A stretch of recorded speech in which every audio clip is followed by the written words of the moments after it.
Hello and welcome in this fresh episode of Tech Quantum. So we are back with Rachit Garg and we have some questions that we are going to ask him regarding finance and operations.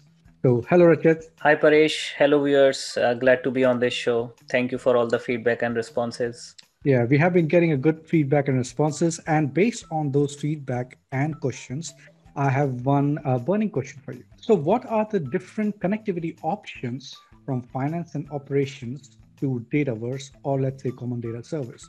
So basically, how do you connect, or what are the different options that by which you can connect finance and operations to Dataverse? So if you can explain on that, that would be really great, Rajat. Sure, Paresh, and this is really catching a lot of attention nowadays because Dataverse gives you that connectivity to Power Platform. And once you have your data in Dataverse, then basically you can use all the Power Platform tools and components to take that data to the next level. So I will try to keep it summarized in this video. And Microsoft actually is running tech talks on these topics. So there is a tech talk which was dedicated to connectivity between finance and operations and Dataverse. So we will share that link with our viewers. So those who want to go into more details can actually watch that video. So to answer that question, what are the connectivity options between finance and operations and Dataverse? So there are, I would say, three major connectivity options. So first one is known as dual right framework. Second one is called virtual entities framework. And the third one is called data integrator. And worth mentioning that these three different frameworks are not a replacement for each other. So they all have their pros and cons. They all have their behavior attached to it. So we need to decide when to use what. And they all can coexist side by side in an implementation or in a particular business scenario. So first I'll talk about dual write. So dual write basically gives you a bi-directional sync between FNO and Dataverse. With bi-directional, what I mean is that data can actually be created or updated from either side. So um, that is the beauty of this dual write framework. And with dual write, what you also get is connectivity on the other side. So when you use dual write, you can actually connect your finance and operations and your customer engagement system or your project operation system, and dual write enables this. So there is a way to configure dual write by installing a solution, and there are some really good contents out there to understand the insights of it or how that setup works. But dual write provides you near real-time bi-directional data flow, and it is basically a scenario where your data gets copied in Dataverse as well, right? So that's in a nutshell about dual write. Then talking about virtual entities. Virtual entities is one of the latest framework which Microsoft has released to build this connectivity between finance and operations and Dataverse.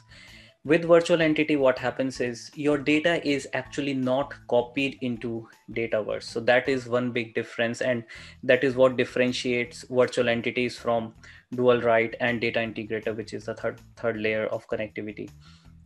So with virtual entities, your public OData APIs are exposed into Dataverse. So you can actually query your finance and operations data and bring it into CDS as a view. So your Dynamics finance and operations data entities are reflected as virtual entities in Dataverse. And on top of that virtual entity, you can build things like model driven apps.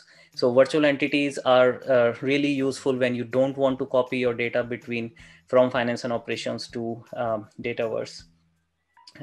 With virtual entity, because the data is not copied, so you are basically enabling the update which directly happens in finance and operations. So that's about virtual entities in a nutshell. Now the third player is data integrator, and data integrator has been since very long, and it is probably one of the oldest framework which was used to build this connectivity between finance and operation and Dataverse.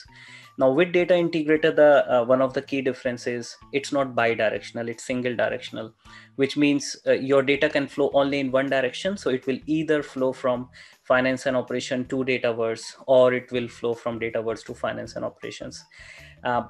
And the other difference with Data Integrator is it's not a real time or a near real time. It runs at a particular frequency, so it's a recurrent. So if you're looking for near real time scenarios, then you go for dual write or virtual entities. But if you are looking at a framework which periodically syncs your data, then Data Integrator is the framework to go for. And again, in Data Integrator, your data is duplicated. So in dual write and Data Integrator, your data is actually copied from finance and operations to Dataverse.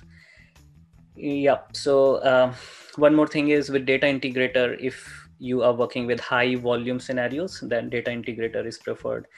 And again, like if you want to use any change tracking, then also you should go for either dual write or Data Integrator, because you cannot use change tracking in virtual entity. So all of these three frameworks have their own pros and cons, or I would say their behavior attached to it.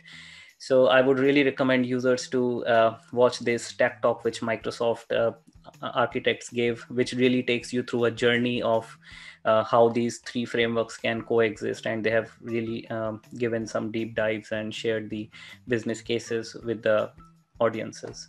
So that's in a nutshell, Paresh, about the connectivity options and what you get out of the box.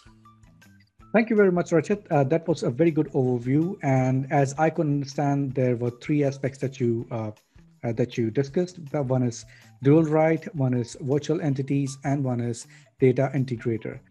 So obviously, there are various ways how we can connect FinOps with Dataverse, but it depends upon various attributes what you want. So say it's speed, method, direction, data, logic, size, and change. So it will depend on that. What method do we use? So for example, if you want a nearly real-time connectivity, then go for dual write. If you want a real-time CRUD operations, then go for virtual entities.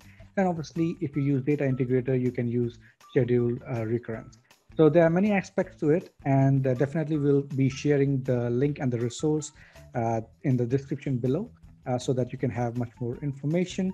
And if I got the overview, I'm pretty sure our viewers have also got a high-level overview. So we'll be back with a new video and a new topic. So keep watching and stay tuned. And please do not forget to subscribe to the channel. Bye for now. Thank you. Bye for now.